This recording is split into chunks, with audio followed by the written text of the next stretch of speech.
Muy buenas amigos, bienvenidos a mi canal. Vamos a continuar con la anatomía de las articulaciones y hoy vamos a ver aquellas que se sitúan en la columna vertebral y en el tórax.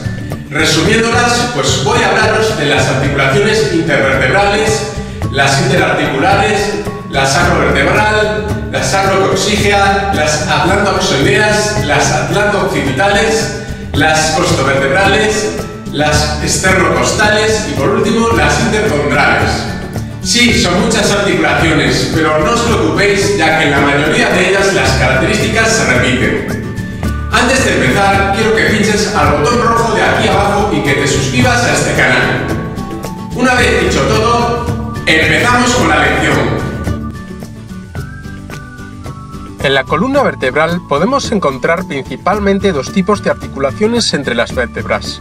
Unas entre los cuerpos vertebrales, las articulaciones intervertebrales, y otras entre las apófisis articulares, las articulaciones interarticulares. También existen otras entre las apófisis espinosas, pero estas más bien se unen y no se articulan. Las articulaciones intervertebrales forman parte del grupo de las anfiartrosis, clasificándose dentro del tipo de la sínfisis. Estas, como tal, tienen movimientos limitados y de poca amplitud. Además, carecen de cavidad sinovial. Las articulaciones intervertebrales poseen formaciones fibrocartilaginosas entre ambas vértebras, que son conocidas como los discos intervertebrales. También tienen los ligamentos periféricos que rodean a la articulación, que son el ligamento vertebral común anterior y el ligamento vertebral común posterior. Los discos intervertebrales están interpuestos entre las superficies óseas adyacentes de los cuerpos vertebrales, ocurriendo desde el nivel del axis hasta el sacro. Tienen forma de lente biconvexa. Su grosor varía tanto a nivel regional como en distintas partes de un mismo disco, pues son más gruesos por delante que por detrás a nivel cervical y lumbar y sin embargo son más uniformes en la región torácica. Además, el disco es más alto por delante que por detrás en la zona lumbar y cervical y sin embargo es más alto por detrás en la zona dorsal. Cabe destacar que la relación disco-cuerpo vertebral es de 1/3 en la zona lumbar, de 2/5 en la zona cervical y de 1/5 en la zona dorsal. Los discos intervertebrales en su conjunto ocupan entre el 20 y el 25% de la longitud total de la columna. Esto sería una longitud de 70 a 75 centímetros en un hombre y de 60 a 65 centímetros en una mujer. A mayor altura del disco, mayor movilidad de la columna. La región cervical es la que dispone de mayor altura del disco, seguida de la región lumbar. Las curvaturas de la columna están determinadas por el espesor de los discos intervertebrales y la forma de las vértebras. Un disco intervertebral posee un núcleo pulposo y un anillo fibroso en su estructura. El núcleo pulposo se sitúa en la parte central y es blando y de sustancia gelatinosa transparente conteniendo un 88% de agua. Cuanto más joven sea un individuo, mayor porción líquida hay en el núcleo pulposo. Esta porción líquida hace que durante la noche se aumente la estatura y esta disminuya durante el día porque se comprime por causa de la bipedestación. El anillo fibroso es una porción laminada, dura y elástica que se sitúa en la zona externa del disco. Está formado por láminas de fibrocartílago y estas láminas por fibras que se disponen oblicuamente. Cuanto más cerca del núcleo, mayor es la oblicuidad, mientras que hay más paralelismo en la periferia. El ligamento vertebral común anterior es una banda resistente que se extiende a lo largo de las superficies anteriores de los cuerpos vertebrales. Se localiza desde la apófisis basilar del occipital hasta el sacro. Es considerado el ligamento más largo de todo el cuerpo. En la porción torácica de la columna es más ancho y se va estrechando hacia la parte cervical y sacra. Este ligamento se adhiere a los cuerpos de las vértebras y a los discos intervertebrales en toda su longitud. El ligamento vertebral común posterior se encuentra en el interior del canal vertebral sobre las superficies posteriores de los cuerpos vertebrales. Se extiende desde el axis hasta el sacro. Las articulaciones interarticulares pertenecen al grupo de las artrodias en la columna dorsal y cervical y al grupo de los trocoides a nivel lumbar. Recordamos que las artrodias tienen las superficies articulares más o menos planas, de manera que se deslizan una sobre la otra, y las trocoides tienen superficies articulares con segmento de cilindro, una es convexa y otra cóncava. Las superficies articulares de estas articulaciones están conformadas según la dirección y los movimientos que deben realizar. Las articulaciones interarticulares, es decir, las articulaciones entre las apófisis articulares de vértebras adyacentes, disponen de los siguientes medios de unión. Una cápsula articular que es más delgada y laxa en la zona cervical y cuya resistencia aumenta al aproximarse a la columna lumbar. Esta cápsula está inervada principalmente por propioceptores. Los ligamentos amarillos que unen las láminas de las vértebras adyacentes y son muy resistentes y elásticos, permitiendo la separación de las láminas durante la flexión y al mismo tiempo frenan el movimiento. Los ligamentos interespinosos que unen las apófisis espinosas vecinas y sus inserciones se extienden desde la raíz al vértice de cada apófisis espinosa. El ligamento supraespinoso, que es un resistente cordón fibroso que mantiene unidos a los vértices de todas las apófisis espinosas, extendiéndose desde la protuberancia occipital externa hasta el sacro. Entre la apófisis espinosa de la séptima vértebra cervical y la protuberancia occipital externa, este ligamento se encuentra mucho más ensanchado y se conoce como ligamento nucal. Por último están los ligamentos intertransversos que se localizan entre las apófisis transversas.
La amplitud de movimientos posibles de las articulaciones que hay entre dos vértebras es reducida debido a la limitada posibilidad de deformación del disco que se sitúa ante dos cuerpos vertebrales.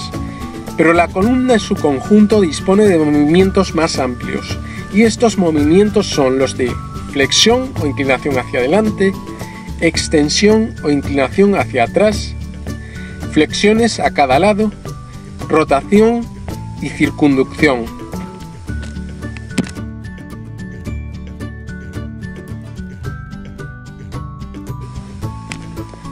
La articulación sacrovertebral es aquella que se sitúa entre la quinta vértebra lumbar y el primer segmento del sacro, principalmente entre los cuerpos de cada una de esas vértebras, es decir, la cara inferior de la quinta vértebra lumbar y la cara superior de la primera vértebra del sacro, conocido como la base del sacro.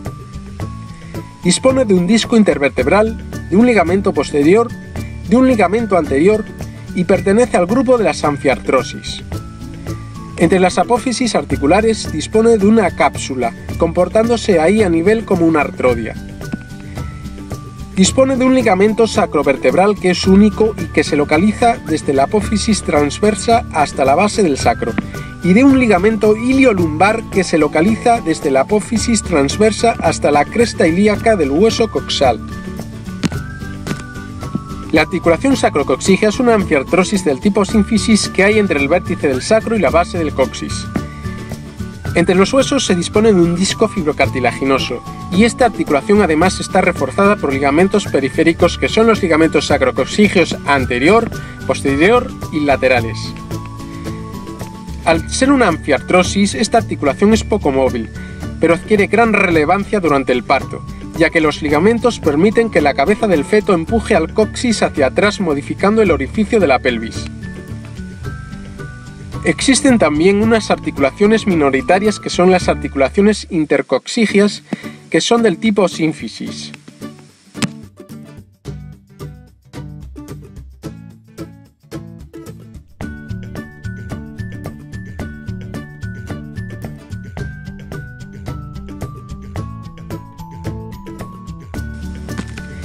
Entre el atlas y el axis se encuentran dos tipos de articulaciones. La primera es la articulación atlantoaxoidea lateral, que se encuentra entre las carillas articulares de dichas vértebras. Se considera una artroria ya que sus superficies articulares se deslizan una sobre la otra. Esta articulación dispone de los siguientes medios de unión: una cápsula que está tapizada en su interior por la membrana sinovial. Esta cápsula es muy laxa y está vascularizada. El ligamento atlantoaxoideo anterior, que es una lámina fibrosa que va desde el borde inferior del arco anterior del atlas hasta la cara anterior del cuerpo del axis. El ligamento atlantoaxoideo posterior, que va desde el arco posterior del atlas hasta los bordes superiores de las láminas del axis. Y por último, los ligamentos atlantoaxoideos laterales. Los movimientos de la articulación atlantoaxoidea lateral son los de rotación, movimiento de lateralidad, flexión y extensión. El otro tipo de articulación entre el atlas y el axis es la articulación atlantoaxoidea media. Esta se ubica entre el atlas y la apófisis odontoides. Se considera una trocoide, ya que las superficies articulares son segmentos de cilindro, una es convexa y otra es cóncava. Los medios de unión lo constituye principalmente el ligamento transverso del atlas, que junto al arco anterior de dicho mismo hueso forma el anillo atloideo. El ligamento transverso forma un arco transversal entre las masas laterales del atlas y mantiene a la apófisis odontoides del axis en contacto con el arco anterior. Tiene una banda superior que se inserta en la porción basilar del occipital y otra banda inferior que se dirige hacia el cuerpo del axis. Por eso este ligamento en su conjunto, que tiene forma de cruz, se le conoce como ligamento cruciforme del atlas. Los movimientos que realiza son los de rotación del atlas sobre el axis.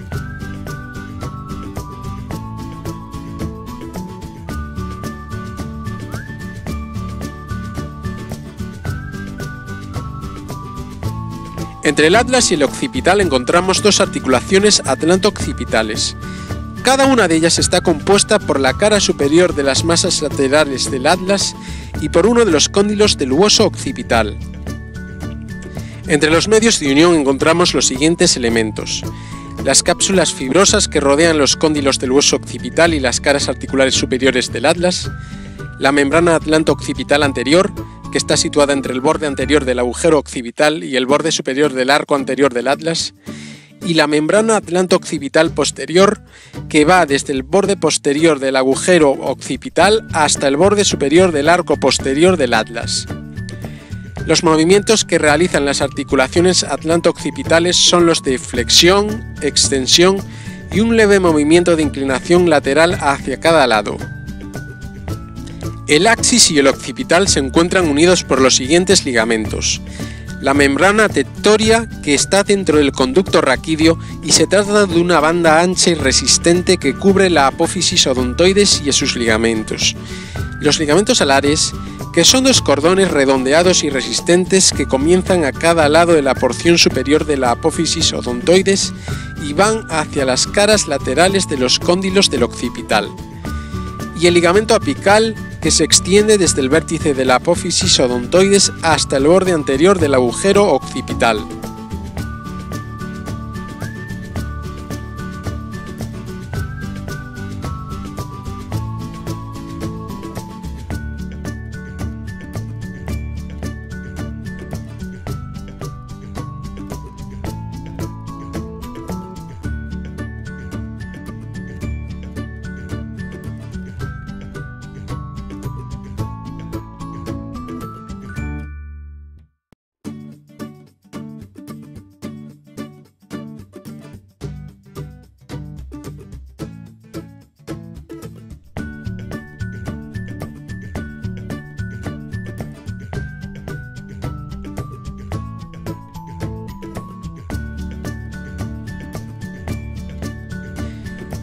Entre las costillas y las vértebras encontramos las articulaciones costovertebrales que pueden dividirse en dos grupos: aquellas que unen las cabezas de las costillas con los cuerpos de las vértebras y las articulaciones costotransversas.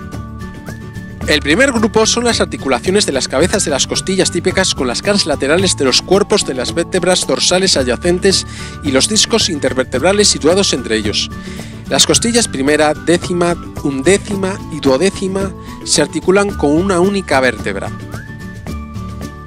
Los medios de unión lo componen la cápsula fibrosa, que une las cabezas de las costillas con las circunferencias de las cavidades articulares, las cuales están formadas por los discos intervertebrales y las vértebras adyacentes; el ligamento radiado, que une la porción anterior de la cabeza de la costilla con los lados de los cuerpos de las vértebras y el disco intervertebral situado entre ellos; y el ligamento costovertebral, que es una banda corta que se inserta lateralmente en la cresta que separa las dos caras articulares de la cabeza de la costilla y medialmente se inserta en el disco intervertebral dividiendo la articulación.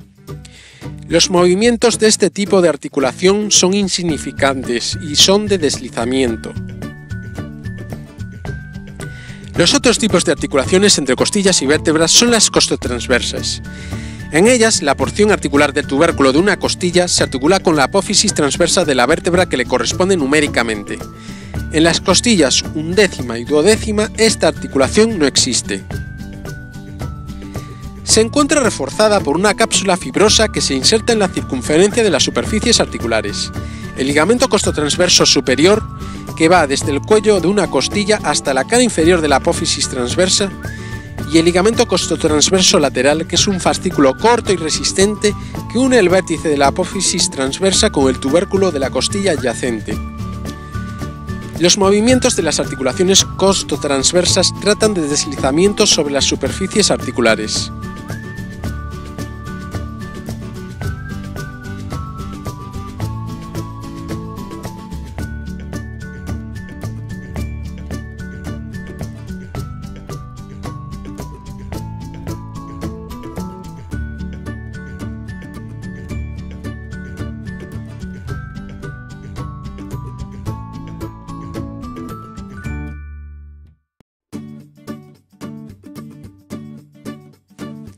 Los cartílagos costales encajan en pequeñas concavidades de los bordes laterales del esternón, formando las articulaciones esternocostales. El primer cartílago costal está directamente unido al esternón por una sincondrosis.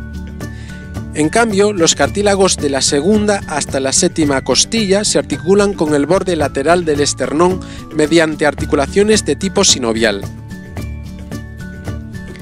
Los medios de unión que podemos encontrar son los siguientes: cápsulas fibrosas que rodean las articulaciones entre el esternón y los cartílagos costales segundo a séptimo, ligamentos esternocostales radiados, que son bandas membranosas anchas y delgadas que unen la parte ventral y dorsal de los cartílagos costales de las costillas verdaderas con el esternón, ligamentos interóseos, que son constantes solo entre los segundos cartílagos costales y el esternón, y los ligamentos costosifoideos, que unen las superficies anterior y posterior del séptimo cartílago costal y en ocasiones la del sexto cartílago costal a las caras ventral y dorsal del apéndice xifoides.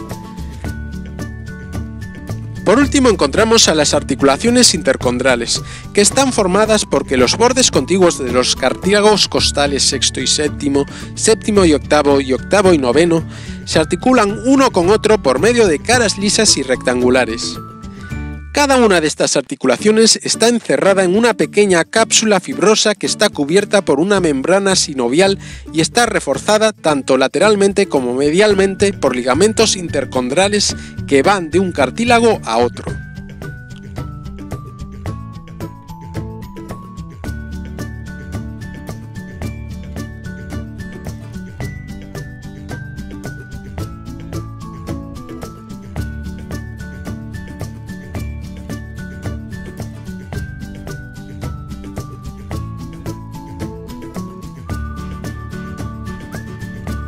Hemos terminado con esta lección. Como veis, la mayoría de las articulaciones que hay en la columna vertebral son del grupo de las anfiartrosis. El resto que hemos visto, salvo alguna excepción, pertenecen al grupo de las artrobias. Si crees que te ha aportado suficiente valor con este vídeo, algún comentario y te invito a que te suscribas a este canal. Con este gesto ayudarás a que crezca. Te espero en la siguiente lección. No te lo pierdas, compañero. Un saludo.